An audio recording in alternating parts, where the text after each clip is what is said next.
Hey everybody, John Burton here with you. Let's talk about a kind of a hot topic out there.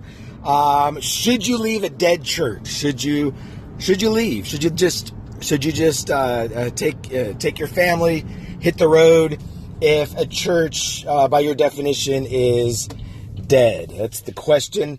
There are a lot of or a handful of prophetic ministers, reputable prophetic ministers, and different ones, people that have great ministries that are recommending that you leave a dead church. If your church is dead, then you should leave your church. I don't believe so. I radically disagree with that in a significant way. I do not think that we should just abandon our mission, that we should abdicate our responsibility and leave a church, whether it's dead, whether it's whatever, because it's extremely subjective. Number one, I mean, that's, so often we spiritualize our own internal issues and we don't like what's going on in a church, or we're not celebrated there, we're not affirmed, or it's not free enough, or, I mean, you can go on and on. And so what do? What's the counsel? Well, you leave. You just puff up your chest and, by golly, I am better than this, right? I'm more spiritual than this, and I'm telling you what, it's an arrogant thing, just to do that and to leave the church that God assigned you to, high and dry. So here's the principle, everybody, and a lot of people don't disagree with this because they get scared. They don't, they're afraid. They're afraid of being stuck in a situation that they would say it's not what they want to experience in life. So they get afraid. The question is are you going to trust God? Do you really trust God to handle the situation? Do you really trust God to put you in a good situation? I am sitting here at a four-way stop where the stoplights have gone out, and so people don't know how to handle that. So I'm being a little more careful right here. Okay, I am on my way. So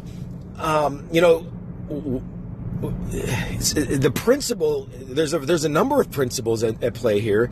Another one is God assigns us. We don't assign ourselves.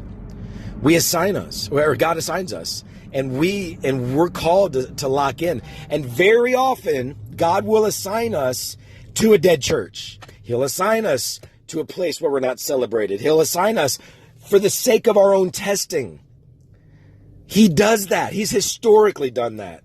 He will send us to the desert to see how we respond. Are we humble? Can we learn? Can we grow in those type of situations?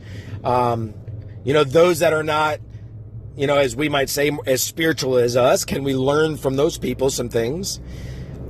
Are we gonna be humble? Or are we going to rise up and say, this isn't good enough for me, or I am better than this, or I expect more than this, and so I'm leaving. I'm going to damage this church by leaving.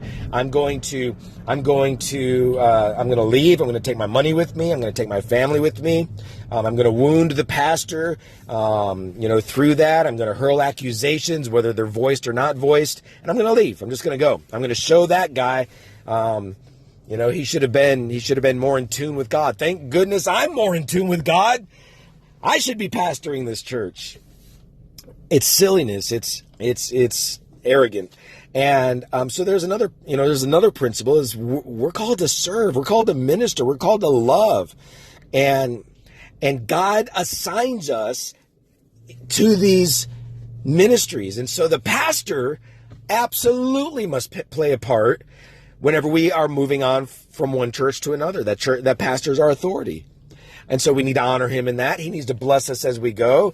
We need to include him in that process. My book, Covens in the Church, is all about this, about submission to authority and how to handle this scenario of leaving a church and that whole thing. So the pastor needs to play a part in that, and that's scary for a lot of people. They don't like that idea.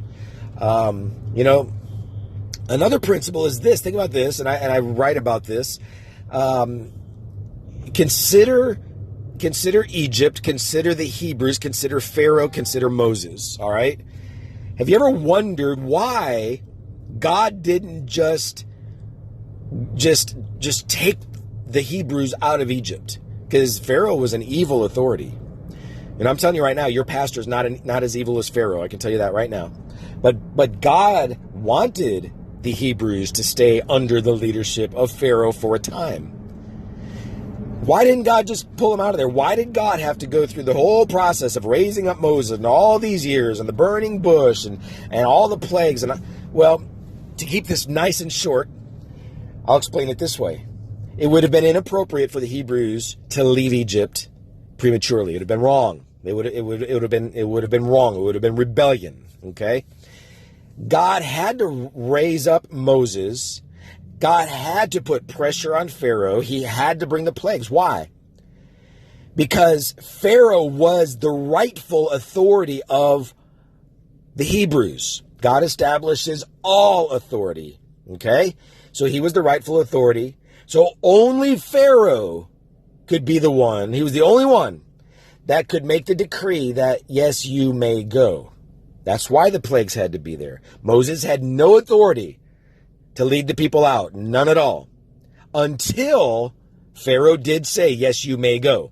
And unconditionally. Remember, he had all these different conditions. You can go and then come back and whatever. Unconditionally, according to God's design, you may go. And it was then that authority was transitioned from Pharaoh to Moses. Now Moses was leading the way. And now God had the back of Moses. So now when Pharaoh and his armies chased, now there's a wall of fire. Now there's the Red Sea parting and the army was swallowed up. So think about this. This is very important. There are a lot of people that they should still be in the same church that they left 10 years ago, but instead they're in 5 or 6 or 7 different churches since then. So I'll leave it at that. I always want to keep these podcasts nice and short. What do you think? Leave comments. Right here, wherever you're listening to this, subscribe to this podcast. You can do that on Google Play. You can do it in a Pocket Casts. I'm still trying to get on iTunes. That will happen soon. And so do that. Go to my website, burton.tv, and you can read articles, listen to media, watch videos. And you can also partner with our ministry there. You can donate right there on the website. All right. Crazy, huge, mega revival blessings to everybody. And I'll see you next time.